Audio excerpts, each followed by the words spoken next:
Bien, alors sachez que dans ce cours, nous allons effectuer une petite excursion au cœur des déserts de cette planète.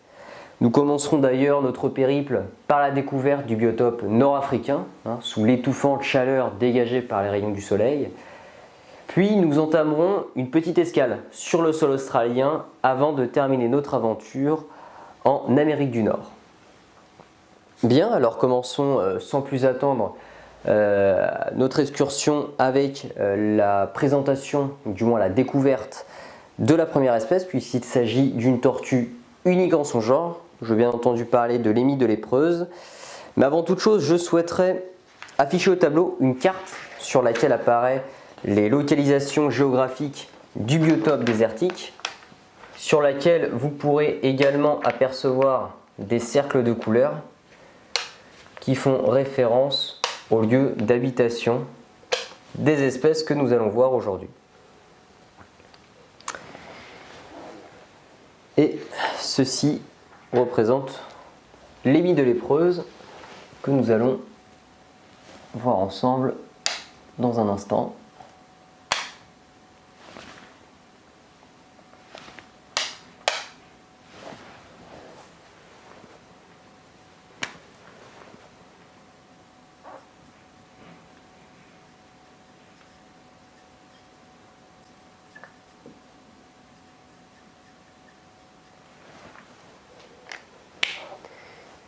Alors, originaire des contrées périméditerranéennes occidentales, l'émie de lépreuse se rencontre dans le sud de la France, en Espagne, au Portugal également, au Maroc, en Algérie, en Tunisie, puis en Libye.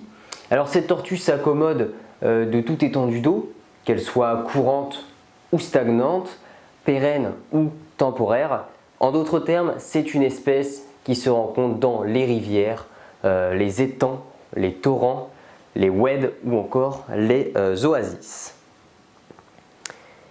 L'émie de lépreuse, de son nom scientifique Moemys leprosa, se caractérise par une carapace relativement basse et faiblement convexe, d'un contour ovalaire plus étroit chez les mâles.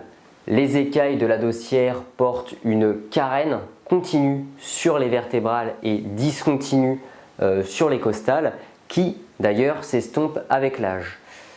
La dossière est plutôt grise, voire brune, portant des nuances roussâtres ou olivâtres, plus ou moins sombres d'un individu à un autre. Alors chez les juvéniles, chaque écaille possède une ornementation de figures sinueuses, ocre ou roussâtres. Je pense que c'est important de le souligner. Le plastron, quant à lui, est uniformément jaunâtre, présentant de larges taches noires qui ont tendance à s'estomper avec l'âge. D'ailleurs, ce dernier est toujours rigide, puis est composé d'écailles postérieures nettement échancrées en avant de la queue. Celle-ci étant très longue chez les nouveau-nés d'ailleurs, se voit devenir moins longue au cours de la croissance du sujet, et réciproquement, la tête étroite devient proportionnellement plus large chez les individus âgés. Les parties molles se distinguent quant à elles par une couleur qui varie du brun au vert. Les côtés de la tête, le cou, les membres et la queue de cette espèce sont ornés de lignes blanches, jaunâtres ou orangées. Quant à celle des tempes, eh bien, elle est plutôt sinueuse et entoure généralement une tache ronde isolée, s'effaçant d'ailleurs avec l'âge. Pour ce qui est de son œil maintenant, eh bien, l'iris est entièrement jaune et barré d'une ligne assez sombre. Cependant, chez certaines populations d'émies de lépreuses, eh bien, l'iris de l'œil est entièrement bleu, une particularité extrêmement rare qui d'ailleurs a été découverte à la suite d'une expédition menée dans le sud du Maroc par l'herpétologiste Jérôme Maran en 1993. Donc une expédition qu'il a par la suite reprise en 2009, disponible dans le documentaire sur les traces de la tortue aux yeux bleus, soit ce documentaire-ci. Enfin, pour en finir avec les caractéristiques de cette espèce, eh bien, sachez que dans la population française de l'émie de lépreuse, la longueur de la carapace atteint environ 160 mm de longueur chez les mâles et 170 mm de longueur chez les femelles, tandis que pour les populations qui sont plus familiarisées aux pays du Maghreb, comme au Maroc par exemple, eh bien cette longueur peut atteindre jusqu'à 250 mm de longueur. Pour ce qui est de son régime alimentaire maintenant, eh bien c'est assez simple, puisqu'il est bon de savoir qu'il s'agit d'une espèce majoritairement carnivore. Bien qu'elle puisse être opportuniste, elle se nourrit essentiellement d'invertébrés tels que des insectes, des arachnides, des vers, des mollusques et bien d'autres encore. La part végétale reste minime, certes, et s'observe surtout dans les contenus stomacaux ou les fesses du sujet.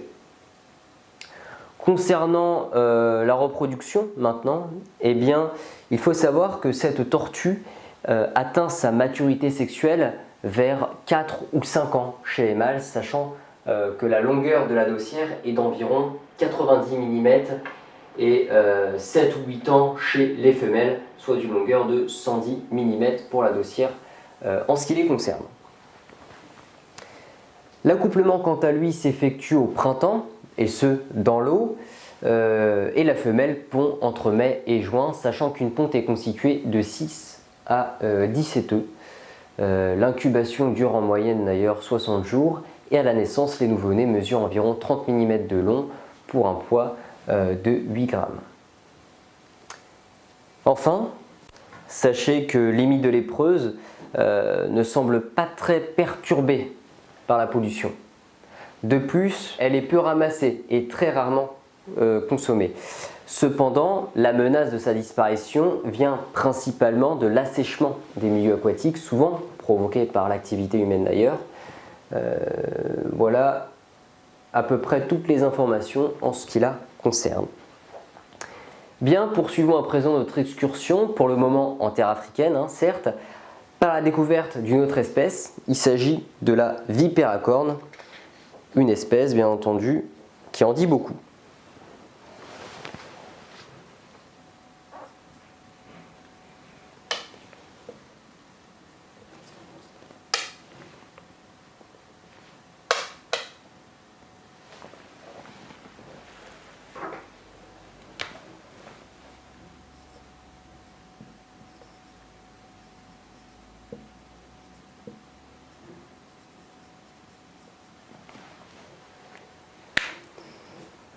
Alors à titre indicatif, cette espèce africaine se rencontre en Mauritanie, au Maroc, en Algérie, au Mali ainsi qu'une dizaine d'autres pays du continent. Il faut savoir que la vipère à cornes fréquente habituellement les régions désertiques ou rocheuses telles que le Sahel, le Sahara ou encore l'Arabie.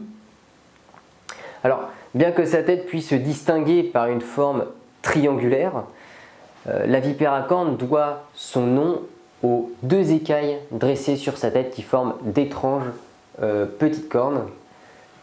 Et sachez que cette espèce peut atteindre 80 cm de long à l'âge adulte et peut vivre environ jusqu'à 10 ans.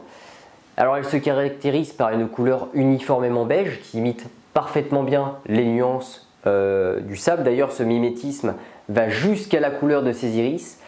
Et c'est ainsi qu'il est très difficile de l'apercevoir dans son milieu naturel. Son mode de déplacement, quant à lui, est très spécifique, puisqu'elle se déplace majoritairement en S. En fait, suite à ses plaques dorsales aérodynamiques, elle effectue des petits bonds qui laissent dans le sable des traces en forme de S allongées et parallèles. Alors, une technique de déplacement très efficace pour la chasse ou la fuite, puisque cela lui permet de se déplacer extrêmement vite. Cependant, la vipère à cornes peut aussi se déplacer par le déroulement latéral. Il s'agit d'une succession de pas sur le côté, un type de déplacement utilisé par de nombreuses espèces d'ailleurs, souvent déserticoles, qui s'observent suite à la présence de traces discontinues dans le sable. Alors, ces déplacements semblent être liés aux conditions climatiques, sachant que lorsque l'hiver arrive, les déplacements cessent peu à peu avant de voir la vipère à cornes enfouie dans le sable, prête à hiverner d'ailleurs. Pour autant, le fait de s'enfouir dans le sable, ne dépassant que ses yeux, n'est pas uniquement lié à la période hivernale, sachez-le. En effet, cette espèce s'enfouit dans le sable désertique lorsque la température dépasse les 44 degrés. Donc une stratégie de survie lui permettant de maintenir sa température à 34 degrés, afin de ne pas mourir des brûlures sahariennes, bien entendu. D'ailleurs, c'est la raison pour laquelle elle privilégie une activité nocturne pendant les périodes chaudes de l'année. Enfin, sachez que la vipère à cornes possède le système d'injection de venin le plus élaboré, capable de tuer un homme ou un chameau en quelques minutes. C'est assez extraordinaire quand même. Alors, les nomades restent extrêmement prudents des alentours lorsqu'ils se déplacent ou installent leur campement. C'est quand même assez important d'avoir ça à l'esprit. Alors, concernant son régime alimentaire maintenant, eh bien, il faut savoir que cette espèce est majoritairement carnivore. Donc son régime comprend de petits rongeurs ou encore de petits reptiles, tout simplement, qui pourraient éventuellement passer à sa portée dans son milieu naturel. Pour finir, il est important de savoir que la vipère à cornes est ovivipare et que sa maturité sexuelle est comprise entre 3 et 4 ans. La durée d'incubation, quant à elle, dure en moyenne 60 jours et la femelle effectue une ponte composée de 10 à 20 œufs. Voilà à peu près les informations qui sont à savoir concernant cette espèce. Bien, découvrons maintenant une nouvelle espèce. Nous continuons d'ailleurs notre périple sur les traces des espèces des déserts en s'arrêtant pour le coup dans la péninsule arabique afin de rencontrer un caméléon hors du commun.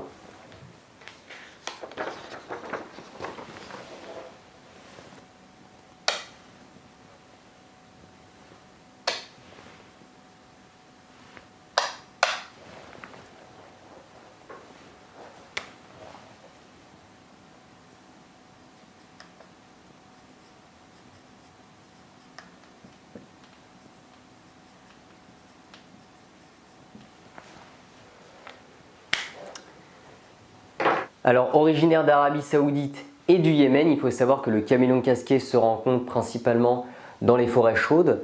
Il fréquente d'ailleurs les zones humides, soit de 40 à 60% pour ce qui est du taux hygrométrique, sous une température comprise entre 25 et 30 degrés le jour et de 20 à 22 degrés la nuit.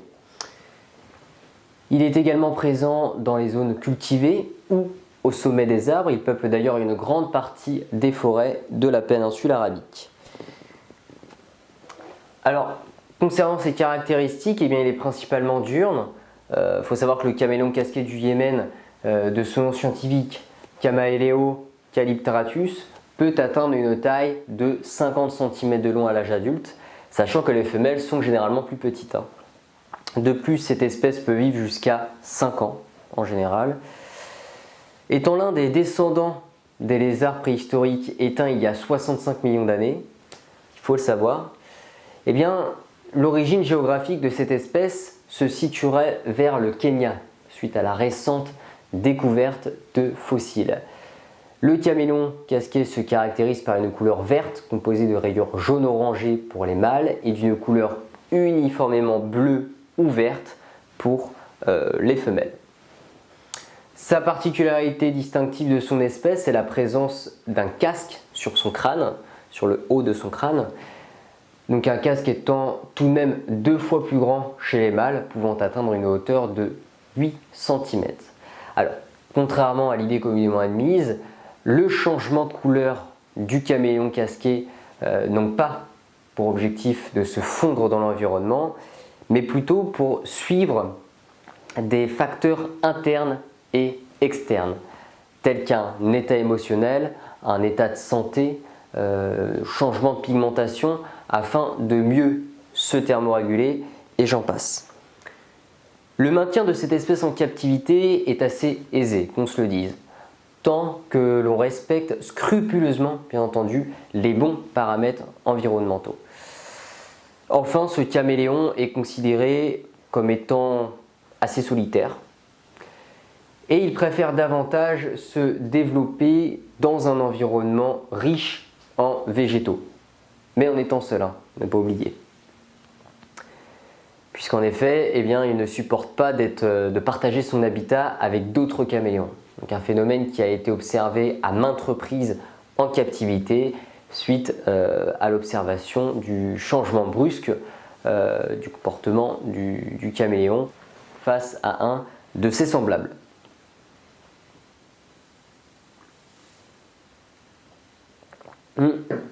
Concernant son régime alimentaire maintenant, eh bien, sachez que le caméléon casqué est principalement insectivore et chasse avec sa langue, elle-même distinctive par son impressionnante longueur, puisqu'elle peut atteindre la même longueur que son corps.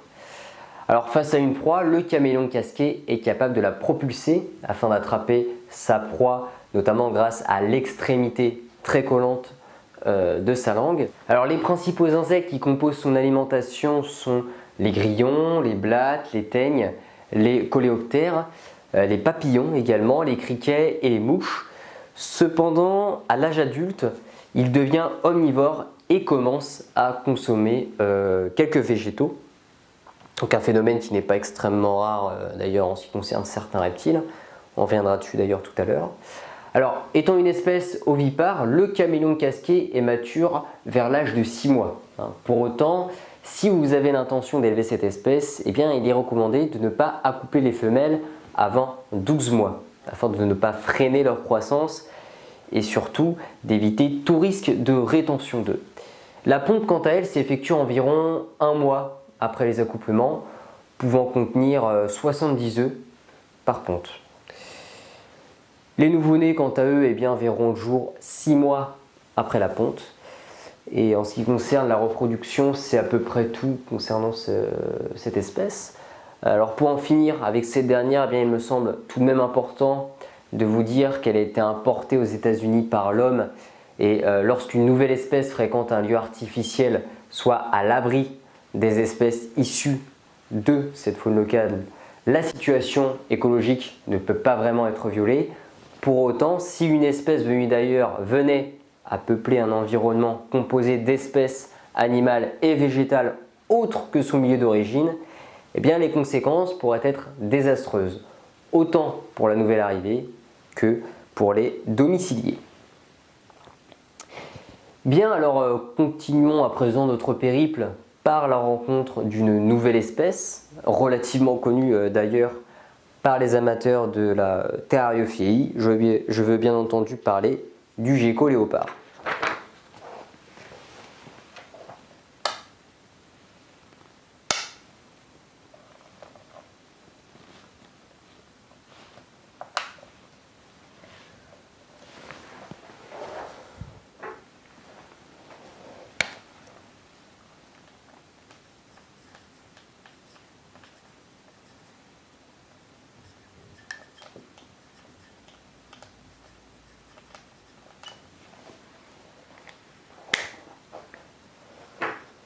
Alors majoritairement originaire du Pakistan, le gecko léopard se rencontre aussi dans le sud de l'Afghanistan et le nord-ouest de l'Inde. C'est une espèce qui a d'ailleurs en 2019 également été observée au Népal, mais tout de même assez proche des frontières indiennes. Alors le gecko léopard fréquente principalement les reliefs rocheux, désertiques et subdésertiques, tels que les déserts, la brousse, les steppes, ou encore les forêts sèches. Pour autant, il semble préférer les sols argileux plutôt que les déserts sablonneux. Il peut arriver d'ailleurs de le retrouver dans des zones semi-urbaines où il dominera les murs de pierre ou bâtiments en tout genre, s'abritant d'ailleurs dans des crevasses ou enfoncements de la roche, sous des pierres ou encore dans de petits trous souterrains. Alors, concernant ses caractéristiques, il faut savoir que le gecko léopard, de son nom scientifique Eublepharis macularius, se caractérise par une couleur plutôt blanchâtre qui présente de légères nuances jaunes et mouchetées de noir. Sa robe, quant à elle, nous rappelle étrangement celle du léopard, d'où son nom. Alors le mâle, de taille moyenne, soit d'environ 20 cm de long à l'âge adulte, est généralement plus grand et plus imposant que la femelle.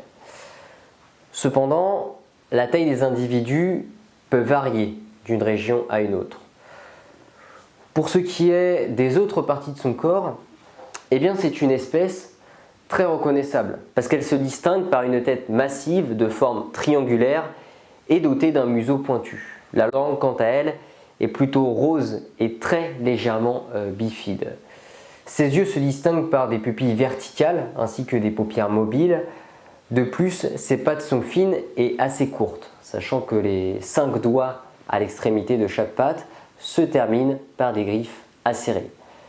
Pour autant, cette espèce n'est pas équipée pour grimper sur des surfaces totalement lisses, contrairement aux espèces de geckos provenant plus des régions tropicales. Alors, ce lézard est aussi muni d'une queue cylindrique, large et charnue, utile bien entendu pour faire des réserves de nourriture. Alors en effet, plus la queue du sujet sera grosse et plus il aura de réserves de graisse. Enfin, plutôt grégaire, il est actif au crépuscule et majoritairement la nuit. Pour ce qui est de son régime alimentaire maintenant, eh bien sachez que le gecko léopard utilise sa vue et son odorat pour chasser ses proies. Il se nourrit d'ailleurs principalement d'invertébrés, mais peut également chasser de petits vertébrés, notamment à l'âge adulte. N'étant pas trop charognard, il attaque généralement que les proies mobiles. Donc si vous désirez héberger cette espèce en captivité, eh bien, il faudra veiller à lui donner des proies vivantes, telles que des sauterelles, des criquets, des blattes, des scarabées, des fourmis, des araignées et bien d'autres encore. Sachant que dans son milieu naturel, le gecko léopard adulte peut aussi se nourrir de petits lézards, de serpents et de rongeurs, voire d'oisillons en tout genre. Il y a même certains cas de cannibalisme qui ont pu être observés chez cette espèce, mais bon, il s'agit là de quelques exceptions. Bien, alors à l'état sauvage, la reproduction du gecko léopard est plutôt mal connue, reconnaissons-le. Pour autant, en captivité, eh bien, certains sujets ont pu faire l'objet d'études. Nous savons à présent que les accouplements ont lieu entre mars et avril. En général, la femelle rejoint le mâle sur le territoire de ce dernier. Quant à lui, il entreprend une parade nuptiale, reconnaissable par des morsures qu'il effectue sur la queue de la femelle à remonter jusqu'à sa nuque. Une fois qu'il pénètre la femelle avec l'un de ses hémipénis, eh bien, l'accouplement commence et ne dure pas moins de 10 minutes. Le gecko léopard est ovipare et la gestation dure environ de 15 à 20 jours. La femelle pond alors ses œufs dans un environnement assez humide mais tout de même abrité de la pluie et du soleil, profitant ainsi des crevasses présentes dans le mur ou rochers des zones semi-urbaines que nous avions vues au début de la description. Elle va d'ailleurs pondre de 2 à 4 fois par an et la ponte sera généralement constituée de 2 œufs. La taille de ces derniers dépendra de l'âge de la femelle. En effet, plus la femelle sera jeune, plus les œufs seront de petite taille. Les œufs, quant à eux, sont de forme ovale et mesurent entre 31 et 35 mm de long pour une largeur comprise entre 13 et 16 mm. La durée d'incubation est estimée à 1 mois, sachant que la température d'incubation déterminera le sexe des futurs nouveau-nés. Effectivement, plus la température d'incubation sera supérieure à 30 degrés et plus nous aurons de chances d'obtenir des femelles à la naissance.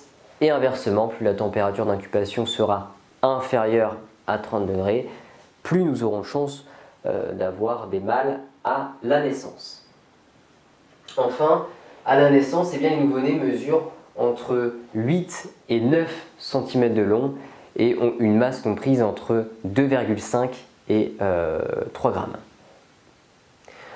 Enfin, pour en finir avec la description de cette espèce, Eh bien, il me semble important de savoir qu'elle n'est pas menacée dans son milieu naturel et n'est pas non plus dangereuse pour l'homme. En effet, plutôt docile, ce lézard est souvent choisi comme animal de compagnie par des amateurs de terrariophilie.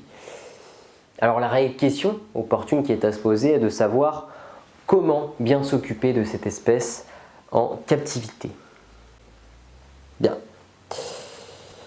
Poursuivons à présent notre aventure par la découverte d'une nouvelle espèce, elle-même issue d'un biotope différent, puisque nous quittons le Moyen-Orient pour atterrir sur le sol australien afin de rencontrer un serpent assez particulier. Je veux bien évidemment parler du woma.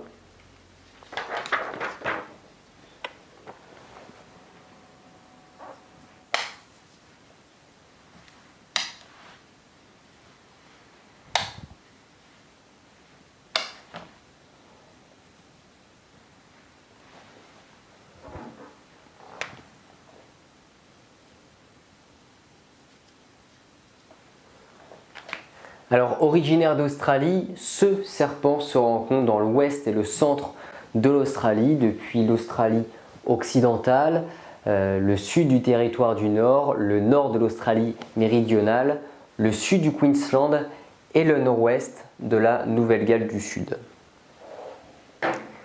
Alors, fréquentant les régions arides du centre de l'Australie et dans le sud-ouest de l'Australie occidentale, eh bien, ce serpent appartient à la famille des pitons et se rencontre la plupart du temps dans des terriers. Alors généralement issus d'un sol sablonneux, certes, puisqu'il n'hésite pas à agrandir le terrier qu'il découvre notamment grâce à son cou qu'il va utiliser en guise d'outil. Et vous vous doutez bien que c'est beaucoup plus simple de creuser dans du sable que dans une terre aride. Alors concernant ces caractéristiques, eh bien c'est assez simple, puisque le woma ou encore python de Ramsay de son autre nom se caractérise par une robe rayée de bandes colorées. Ces dernières sont de couleur brun clair et brun foncé. Bien entendu, d'un individu à un autre, ces bandes varient du brun olive au jaune, au rouge et au gris, sachant que le ventre est de couleur jaune crème. Sa queue, quant à elle, est pointue et étroite. D'ailleurs, il n'hésite pas à l'utiliser, du moins à utiliser l'extrémité de sa queue comme leurre, permettant ainsi d'attirer ses proies. C'est un serpent constricteur pouvant atteindre une taille d'environ 1,50 m de long à l'âge adulte, pour une masse d'environ 3,5 kg, et il peut vivre une vingtaine d'années. Enfin, ayant une réputation de gros mangeur, eh bien, il s'est avéré qu'il lui arrivait d'engloutir un de ses congénères en cas d'appétit.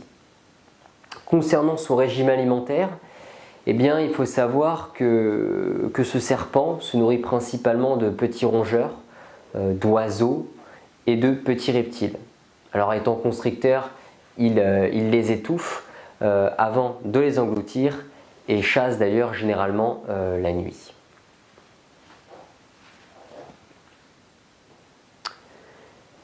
Bien. En ce qui concerne le sujet de la reproduction chez cette espèce, eh bien, il faut savoir qu'il est ovipare. La femelle d'ailleurs effectue une quinzaine d'œufs par ponte, celle-ci se déroulant entre septembre et octobre, sachant qu'elle surveillera ses œufs jusqu'à leur éclosion, soit durant 2 mois environ. Comportement assez intéressant chez cette espèce à retenir.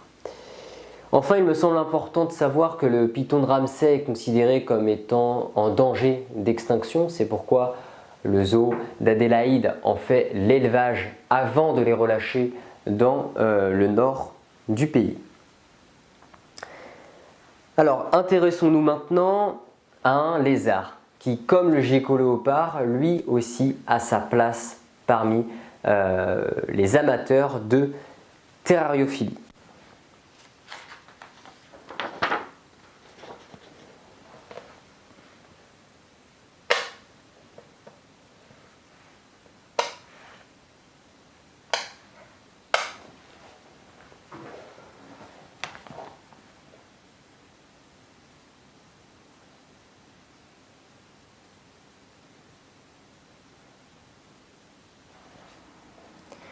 Alors, nous avons juste ici un spécimen issu de cette espèce, donc soit un agame barbu.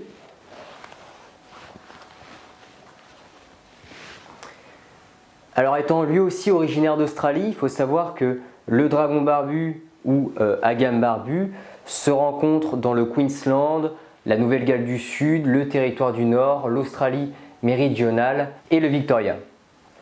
C'est un lézard qui fréquente les savanes arides ou semi-arides du pays et on peut également l'observer dans des milieux rocheux de son milieu naturel, soit sous une température comprise entre 35 et 45 degrés, ainsi qu'une hygrométrie comprise entre 40 et 60%. Concernant ses caractéristiques, eh bien, c'est assez simple, plutôt diurne, le dragon barbu ou encore l'agame barbu, de son nom scientifique, le Pogonaviticep, est une espèce de saurien qui se caractérise par une allure plutôt imposante, on peut le reconnaître. Reconnaissable d'ailleurs par sa forme aplatie, cette espèce possède une grosse tête composée d'écailles redressées de chaque côté de ses joues, des paupières plutôt mobiles et enfin, comme son nom l'indique, d'une partie d'écaille présente sous le menton qui change de couleur lorsqu'il est stressé. Si la température ne lui convient pas, ou encore durant la reproduction, afin d'attirer les femelles, eh bien, cette partie du corps va également changer de couleur. En effet, en temps normal, la couleur de son menton est quasi identique au reste du corps, un peu comme ici ça va être le cas, donc à savoir une couleur qui varie du brun au gris en passant bien entendu par des nuances jaune-orangé. De plus, comme chez de nombreux agames, eh bien, le dragon barbu possède de puissantes pattes qui lui permettent de se déplacer assez rapidement et à l'âge adulte, eh bien, ce spécimen peut atteindre une taille d'environ 50 cm de long. Et peser d'ailleurs près de 400 grammes. Bien, je vais le remettre juste ici. D'ailleurs, pour ceux qui se le demandent, eh bien, sachez que la longévité est définie autour des 8 ans, tout simplement. L'agame barbu est également capable de moduler la couleur de ses écailles dorsales, lui permettant ainsi de mieux se thermoréguler. Plutôt bon grimpeur, il passe tout de même autant de temps perché dans les arbustes, caché dans les broussailles que sur le sol. Et pour ce qui est de son comportement, eh bien, il est intéressant de soulever qu'il ne peut pas s'exprimer vocalement, néanmoins il n'hésite pas à souffler ou du moins adopter certaines postures lorsqu'il se sent menacé, tels que des mouvements de la tête ou des pattes par exemple. C'est pourquoi il est assez simple de savoir s'il est stressé ou détendu. Et oui, lorsqu'il se sent menacé, eh bien l'individu se dresse sur ses pattes, gonfle son ventre et ouvre ses mâchoires, tandis que s'il se sent à l'aise, eh bien, il sera totalement aplati sur le sol. Mais une de ses particularités assez stupéfiantes reste son côté sociable. Effectivement, les agames barbus peuvent se regrouper, que ce soit pour se nourrir ou tout simplement pour se thermoréguler sous la chaleur du soleil. Alors, bien entendu, ceci n'enlève pas le fait qu'une hiérarchie s'installe, où le plus dominant d'entre eux possédera la place du meilleur, une place, disons, assez privilégiée. Et pour ce qui est de son rapport à l'homme, eh bien notez qu'il s'agit d'une espèce généralement conseillée aux amateurs de terrariophilie, puisque, outre le fait qu'il ne soit pas trop exigeant en matière d'aménagement, il sera également de bonne compagnie.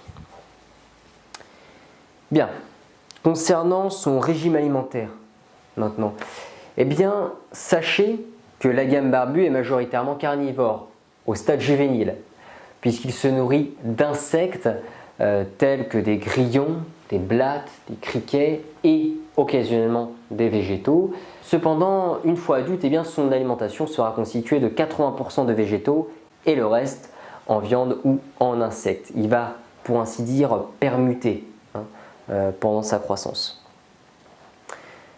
Enfin, concernant la reproduction, eh bien, sachez que les mâles sont en général plus grands que les femelles et présente également des pores fémoraux à l'intérieur des cuisses, ainsi que des renflements hémipléniens. La maturité sexuelle, quant à elle, est atteinte au bout de 18 mois, sachant qu'entre eux, eh bien, les mâles se comportent de manière très agressive, ayant bien entendu pour objectif la domination absolue. Enfin, notez que la période d'accouplement survient au printemps, sachant que la gestation ne dure pas moins d'une vingtaine de jours. La femelle effectue d'ailleurs une ponte d'environ 20 œufs et ces derniers vont éclore au bout de 70 jours après la ponte. Alors, pour conclure avec cette espèce, eh bien, je dirais qu'il s'agit d'un lézard plutôt original et assez singulier. Et pour avoir l'opportunité de l'élever en captivité, eh bien, sachez que sa compagnie est toujours aussi fascinante que plaisante. Mais bon, il s'agit là que de mon point de vue. Et continuons plutôt notre excursion désertique par la découverte d'une nouvelle espèce, puisqu'il s'agit du tympan du désert.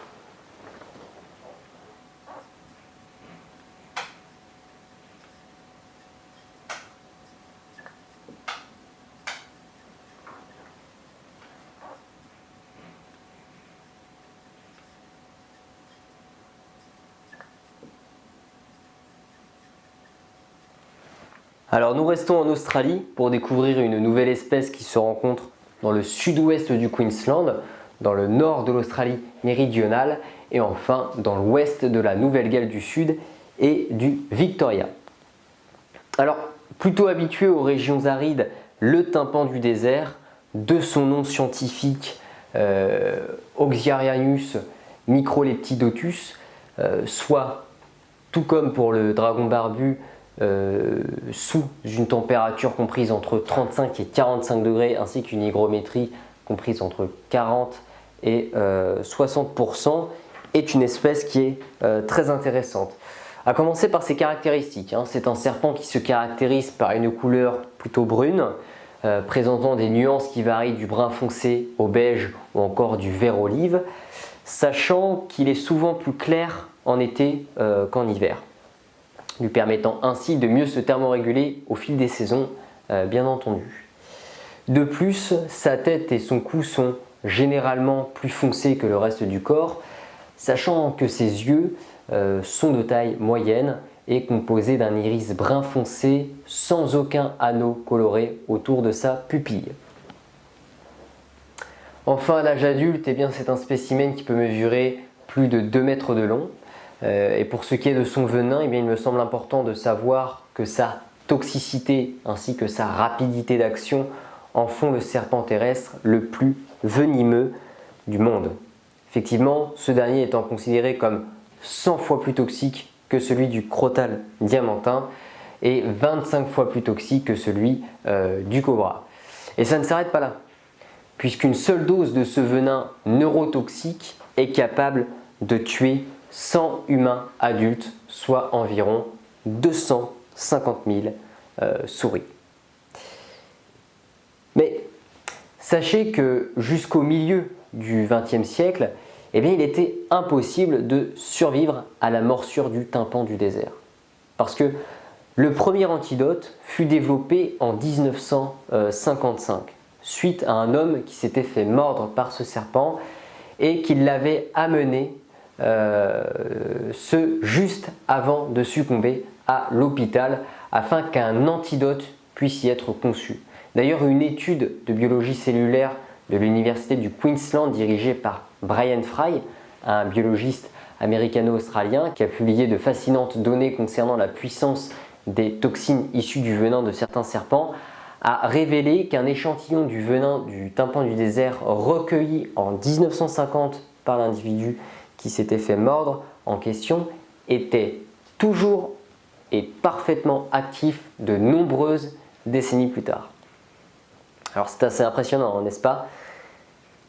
Alors en ce qui concerne son régime alimentaire maintenant, il faut savoir que le tympan du désert est principalement carnivore. Il se nourrit d'ailleurs de petits oiseaux ou encore de rongeurs tels que des rats ou des souris qui pourraient éventuellement passer à sa portée. Pour ce qui est du sujet de la reproduction, eh bien, sachez que la femelle effectue entre 15 et 25 œufs par ponte, et ce dans un terrier ou au fond d'une crevasse, sachant que la durée d'incubation est estimée à environ 2 mois. Bien.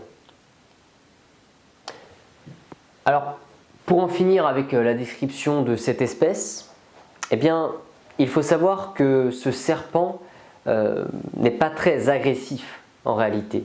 Il n'est pas très agressif envers l'homme et ne l'attaque que s'il se sent menacé. D'ailleurs, la plupart des morsures mortelles sont liées au fait que certains s'amusent à les attraper.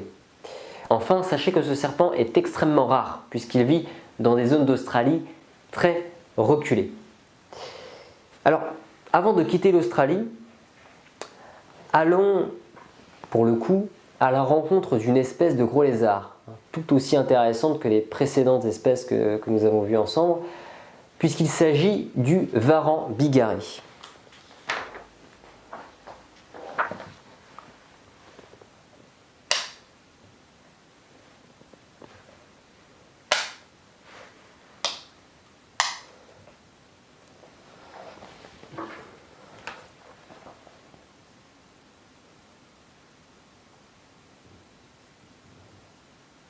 Alors, il s'agit là de la description de la dernière espèce australienne de cette excursion en sentier des déserts, puisqu'il s'agit du varan bigarré, de son nom scientifique Varanus varius. Alors, il est originaire de Nouvelle-Galles du Sud, du Queensland, d'Australie méridionale et du Victoria. Alors, habitué au même milieu que les espèces australiennes précédemment décrites, ce gros lézard apprécie se thermoréguler sous une température comprise entre 35 et 45 degrés ainsi qu'une hygrométrie comprise entre 40 et 60%. Plutôt adepte des grands espaces arides ou semi-arides, il arrive parfois de le voir grimper aux arbres qui jalonnent son milieu naturel grâce à ses longues griffes qui lui confère une grande agilité comme nous pouvons l'observer sur cette photographie. Concernant ses caractéristiques, eh bien, elles sont relativement simples puisqu'il fréquente à la fois les zones buissonnantes, les lisières, les forêts primaires et peut parcourir jusqu'à 3 km par jour.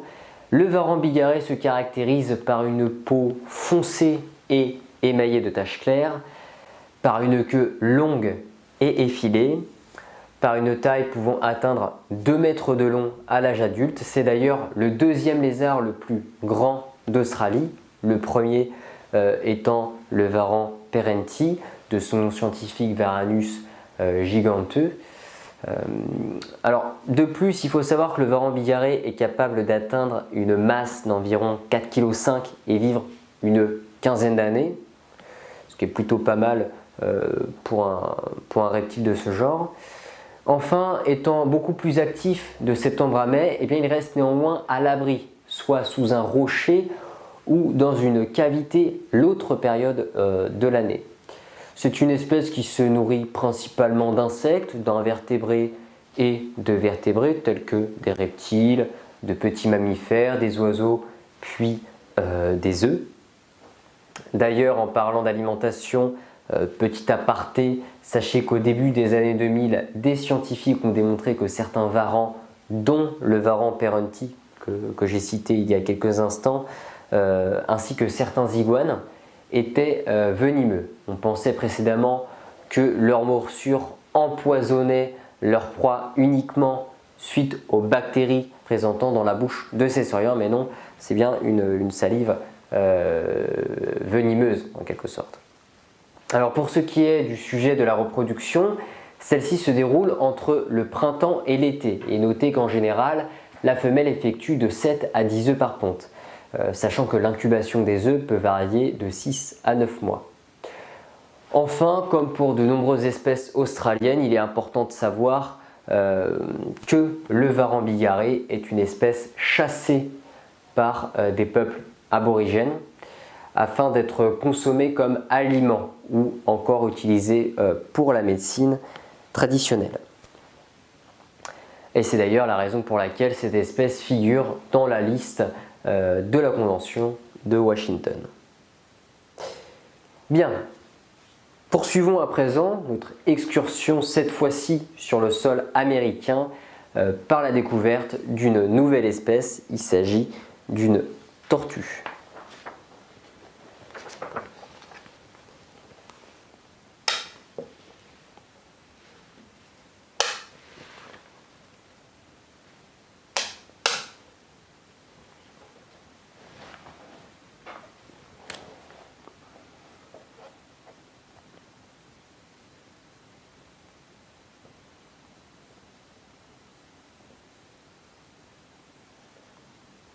Alors, la tortue du désert est une espèce originaire d'Amérique du Nord et plus précisément des États-Unis. Elle se rencontre en Californie, au Nevada, en Utah, en Arizona et au Mexique. Alors, elle fréquente de vastes régions désertiques et il faut savoir que c'est une espèce qui peut s'adapter à une large gamme de températures, soit d'en dessous de zéro jusqu'à plus de 40 degrés. Ce qui est une fourchette de température relativement importante, je trouve. Alors pour autant, leur température idéale à leur maintien est comprise entre 25 et 35 degrés. Alors vous l'auriez compris, la tortue du désert adapte son activité selon les saisons et la météo journalière, sachant qu'elle est également plus active après une forte pluie. Concernant ses caractéristiques, eh bien, plutôt diurne, cette tortue se caractérise par une carapace relativement bombée, présentant de larges dômes plus ou moins hexagonaux et fortement striés. Ses couleurs varient du brun au noir, au marron et au beige. Pour ce qui est de ses parties molles, soit de sa tête, ses pattes et sa queue, eh bien, sachez qu'il se distingue par une couleur qui varie du brun au gris. Ses pattes avant sont plutôt robustes et composées de griffes, d'ailleurs des griffes aplaties, permettant ainsi de creuser de manière efficace. Les pattes arrière, quant à elles, sont beaucoup plus minces et effilées. À l'âge adulte, c'est une espèce qui peut atteindre une taille comprise entre 25 et 35 cm de long pour une masse d'environ 15 kg. Les mâles sont généralement plus grands que les femelles.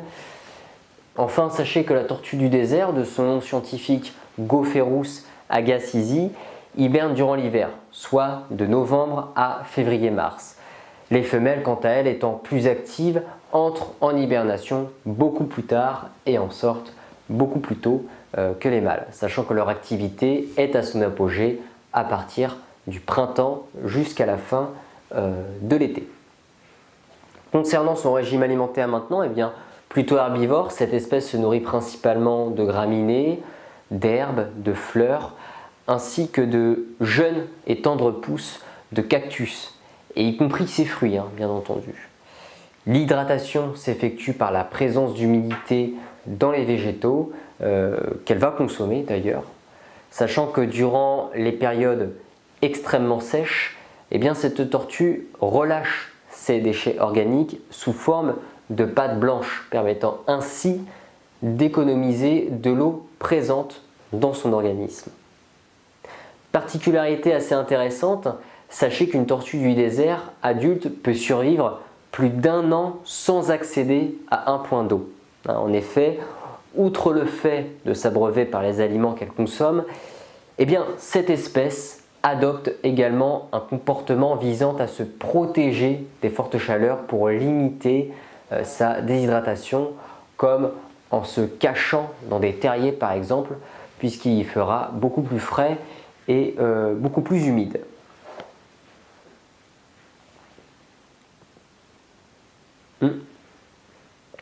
Concernant le sujet de la reproduction, eh bien, étant une espèce ovipare, cette tortue grandit très lentement, puisqu'il faut au moins 16 ans pour atteindre une taille de 20 cm de long. Sachez tout de même que les femelles grandissent plus vite que les mâles, à partir du stade juvénile, mais sont par la suite rattrapées par ces derniers. Pour ce qui est de la maturité sexuelle, eh bien, elle est atteinte entre 15 et 30 ans. Et la période de reproduction, quant à elle, se déroule au printemps ou à l'automne. Et après quelques mois de gestation, soit vers juin et juillet, eh bien, la femelle pond entre 5 et 8 œufs. D'ailleurs, le temps d'incubation est quant à lui compris entre 90 et 135 jours, sachant que la température à laquelle les œufs incuberont sera décisif sur le sexe des futurs nés. Pour conclure avec cette espèce, eh bien, il est bon de savoir que la tortue du désert est classée comme étant vulnérable selon la liste rouge de l'UICN, soit l'Union internationale pour la conservation de la nature, et est également classée dans l'annexe 2 de la CITE, soit la Convention sur le commerce international des espèces de la faune et de la flore sauvage menacées d'extinction. C'est pourquoi le commerce de cette espèce est aujourd'hui réglementé. Bien, afin de correctement clore cette petite excursion sur le sentier des déserts, eh bien, nous allons rejoindre une espèce très iconique d'Amérique du Nord, puisqu'il s'agit du crotal du Texas, couramment nommé le serpent à sonnette.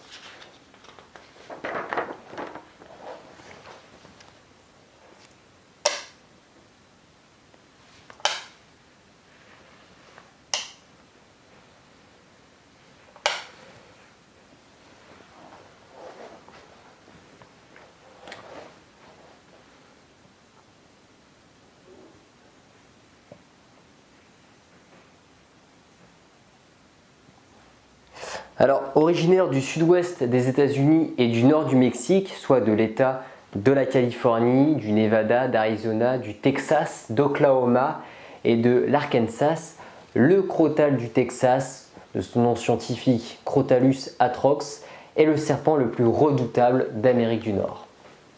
Alors, il fréquente particulièrement les plaines côtières, les collines rocheuses, les zones sablonneuses, les broussailles, les forêts, ainsi que les déserts. Autant vous dire qu'il se plaît dans de nombreux habitats différents. Alors, principalement diurnes ou crépusculaires, et ce au printemps et en automne, le crotal du Texas devient nocturne durant les mois les plus chauds de l'été. Il se caractérise d'ailleurs par une couleur qui varie du gris au brun, au beige ou encore au cuivré. Sa robe est traversée longitudinalement par une série de 24 à 25 taches de couleur grise ou brun foncé, sachant que les premières taches peuvent être rectangulaires et deviennent par la suite plus hexagonales. La queue, quant à elle, présente de 2 à 8 bandes noires et blanches. Sa tête se distingue par une sombre bande partant de l'œil et descendant vers l'arrière bordée d'une couleur claire. Son ventre, lui, est uniformément blanc, et pour ce qui est de sa tête, eh bien, elle est constituée d'un museau relativement arrondi et des yeux aux pupilles verticalement fendus. Enfin, c'est un serpent qui peut atteindre une taille d'environ 1,50 m à l'âge adulte et peser près de 6,5 kg et vivre par la même occasion jusqu'à 27 ans en moyenne. Pour ce qui est de son comportement, notez qu'il s'agit d'un serpent plutôt solitaire, puisqu'il va uniquement rencontrer ses semblables pendant la période de reproduction. Il est d'ailleurs principalement actif du mois de mars jusqu'au mois d'octobre et hibernera le reste de l'année dans un terrier ou une cavité en tout genre. De plus, il n'hésite pas à s'enrouler, puis à sortir la tête en agitant le bout de sa queue lorsqu'il se sent menacé. Le bout de sa queue, communément nommé la sonnette, fait un bruit unique, avertissant les éventuels prédateurs qu'il s'agit d'un danger. Bien. Venons-en maintenant au sujet de son venin. Principalement hémotoxique, il affecte les vaisseaux sanguins, les cellules du sang ainsi que celles du cœur. Il contient également des cytotoxines et des myotoxines qui provoquent la destruction des cellules et des muscles. Autant vous dire qu'une seule goutte de son venin, je vais vous montrer ce que ça représente, une seule goutte de son venin et votre organisme est complètement empoisonné.